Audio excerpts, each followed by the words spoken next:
kebakaran pasar Kedungdung, penjual sayur. Suasana panik terjadi saat warga melihat kobaran api membesar dan menghanguskan 2 toko sembako di Pasar Kedundung, Desa Patereman, Kecamatan Modung, Kabupaten Bangkalan, Jawa Timur. Khawatir api merembet ke toko dan lapak lain, warga bahu-membahu memadamkan api dengan peralatan seadanya. Petugas Polsek dan Koramil setempat yang datang ke lokasi turut bergotong royong bersama warga padamkan api. Kejadian kebakaran di Pasar Baru Kedundung, Desa Patereman, Kecamatan Modung.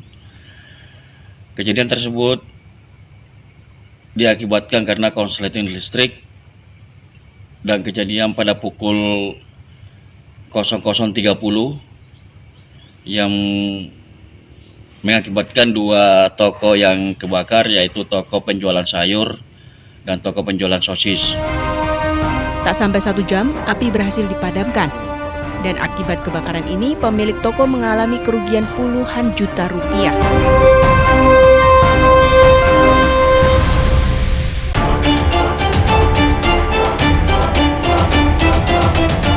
Suasana panik terjadi di Jalan Raya Ajung, Jember, Jawa Timur usai sebuah minibus angkutan umum mengeluarkan percikan api dari bagian mesin depan.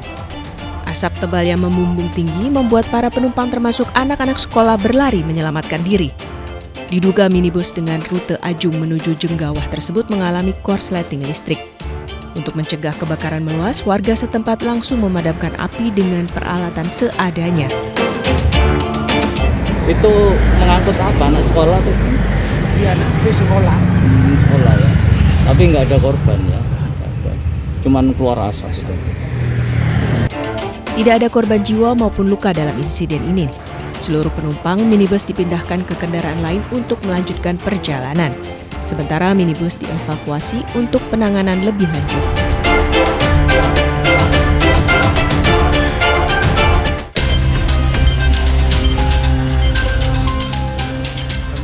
Pak Sutri ini terkejut mendapati warung kelontongnya dibobol maling di Desa Japon Tegal, Kabupaten Mojokerto, Jawa Timur.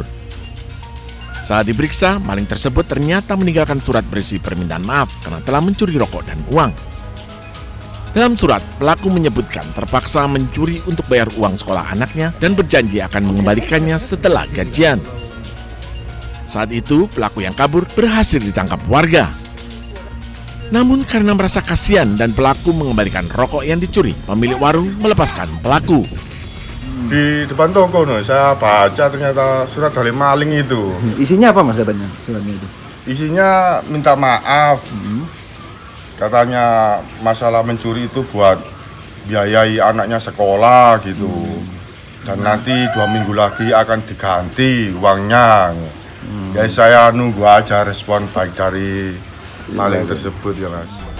Korban kini menunggu niat baik dari pelaku untuk mengembalikan uang yang dicuri. Dari Kabupaten Mojokerto, Jawa Timur, Solahuddin, iNews melaporkan.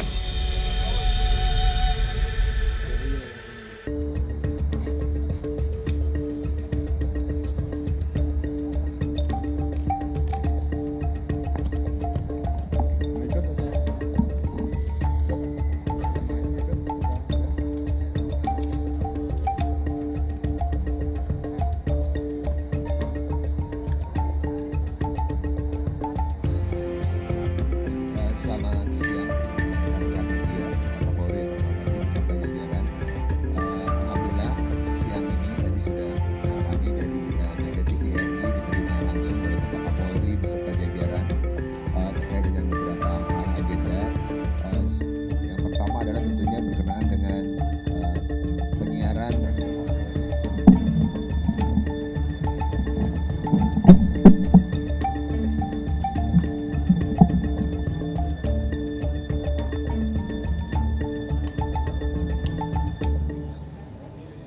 dari Satgas nanti akan kita minta, namun dari saya tentunya kita minta untuk masyarakat karena Piala Dunia adalah tontonan bersama yang mengutamakan sportivitas dalam hal olahraga. Ya tentunya kita menonton dengan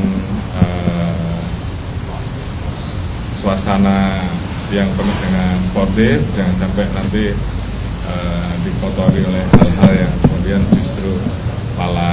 terdesak dari semangat sportivitas itu, antara lain dengan adanya penyelenggaraan masalah judi yang tentunya itu aturannya sudah jelas bahwa itu melanggar, dan itu tentunya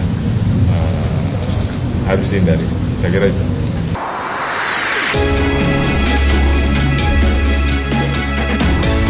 Tak gentar dilaporkan Roy Suryo.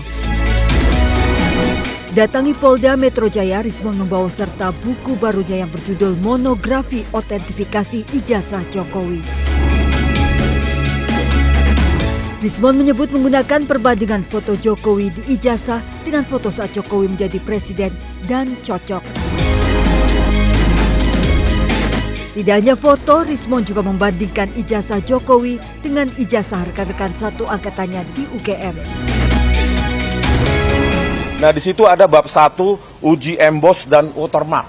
Di sini saya buktikan bahwa bukan hanya pada ijazah Pak Joko Widodo yang di-upload oleh Dian Sandi Utama yang ada emboss dan terdeteksi emboss dan watermark, tetapi rekan-rekan satu angkatannya pun Sri Murtiningsi, Hardianto, ya kan, Pronojiwo, bahkan Bambang, ijazah Bambang yang dipakai sebagai dipakai di persidangan CLS Solo juga memiliki itu emboss dan watermark. Jadi confirm ketika kita melakukan sejumlah metode, maka kita perbandingkan juga dengan sejumlah data masukan. Rismon meminta Roy Suryo CS menanggapi semua bukti dengan cara ilmiah melalui buku. Rencananya buku monografi otentifikasi jasa Jokowi ini akan disebarkan ke perpustakaan-perpustakaan. Dari Jakarta, tim liputan iNews melaporkan. Sudah tapi belum. Itu sudah tapi belum tuh yang tembok ratapan itu bisa kita tangkap dan kita LP kan, ya. Maka nanti kita akan sampaikan beberapa ya. Terima kasih, Mas. Saya ijazah Jokowi dipakai untuk persyaratan menjadi presiden di tahun 2014. Lecumanan sudah masuk dalam LP. Nah, apa yang di LP kan? Makanya kami menyesuaikan dengan, silakan masuk. Dengan apa yang sudah kami janjikan kemarin. Nih, Lecumanan ini memang berkali-kali orang ini, ya. Dulu juga ikut dalam hoax. Katanya ada uang sekian miliar diterima saya. Respon tuh mau sedikit baca, agak pinter sedikit. Lihat berita ini. Jelas banget di sini bahwa semua sudah memberitakan, baik media mainstream maupun media-media lainnya. Persoalan dengan Kemenpora sudah selesai. Karena waktu itu ada pada tanggal 26 April dia membuat LP ini. Ya, ini. Jadi faktanya ada LP tanggal 26 April di Polres Jakarta Selatan. Di sini jelas betul. Dia itu melaporkan dengan korban yang namanya Peradi Bersatu. Lah Peradi Bersatu itu apa? Korban. Korban apa? Ini organisasi, nggak punya perasaan, ya. Organisasi kok punya perasaan? Nggak ada. Jadi kita nggak hanya berjanji, tapi kita memberi bukti. Karena hukum itu harus tidak boleh hanya tajam ke bawah, termul ke atas, ya, gitu ya. Jadi semuanya harus tajam. Nah, laporan yang kedua itu adalah untuk orang yang mengaku bernama Dr. Eng Rismon Hasilan Sianipar M. Eng, ya. Harus begitu cara ngucapinya, karena doktornya palsu, ya. Makanya di sini nggak kami tulis dokternya, nanti kami